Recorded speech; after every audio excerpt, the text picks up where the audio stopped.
So I was looking at Elections Canada's website for so-called third-party campaigns. Those are folks who aren't a political party, but they want to spend money campaigning, running ads and things like that. Like the political parties themselves are subject to spending limits. They have to disclose where their money comes from. So I was skimming the list of third parties. I saw the usual suspects, mainly big left-wing labor unions like Unifor and the postal workers and QP. But I also saw something so extremely weird.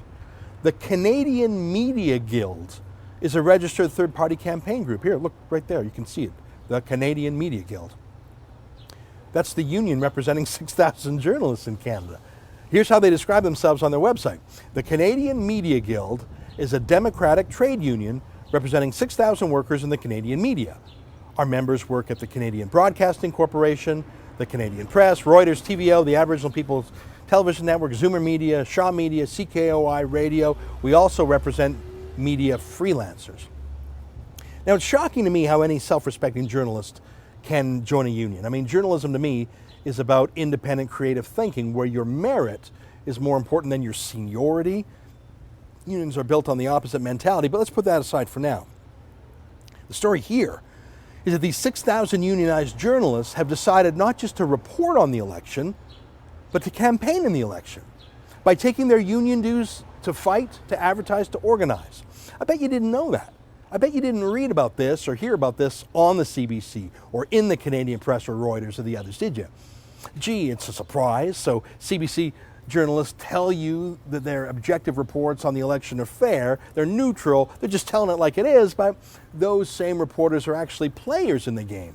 They're not referees or umpires or even just color commentators. They are actually players in the same campaign with their own money. Yeah, pretty evident why they didn't disclose that. Now you see my point? What are they campaigning for? Well, a quick perusal of the media union's website shows they're down-the-line left-wingers. Total Harper derangement syndrome here. I mean, here they are fighting against C-51. That's the anti-terrorism law. I mean, I could understand a journalism union talking about more money for journalists or whatever. I mean, what has fighting against an anti-terrorism law got to do with the personal interests of their union members? Nothing, of course. This is pure left-wing politics. But my point again, how can these 6,000 journalists who are paying their own money to challenge C-51 in court, how can these journalists not disclose that every time they're reporting on TV and in the newspapers on C-51? How can they not disclose that they have a personal, political, vested interest? They're not neutral reporters. Or this is a bizarre campaign against a free trade deal with Asia. Now, I'm for free trade. I don't know all the details of this treaty. Maybe it's a good treaty, maybe it's not a good treaty. That's politics. But what on earth are Canada's journalists doing paying money to campaign against it while they're reporting on it as if they're neutral observers? You know, I use the phrase media party a lot to describe the soft left bias of journalists, of their groupthink, of how they have a clubby nature to them. It's a bit like a political party. I mean, I show pictures of this.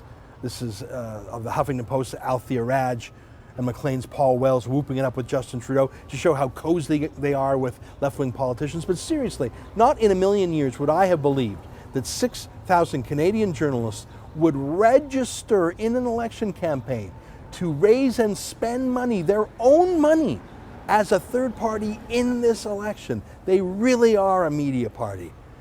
They just lack the honesty to disclose it to you. For the Rebel.media, I'm Ezra Levant.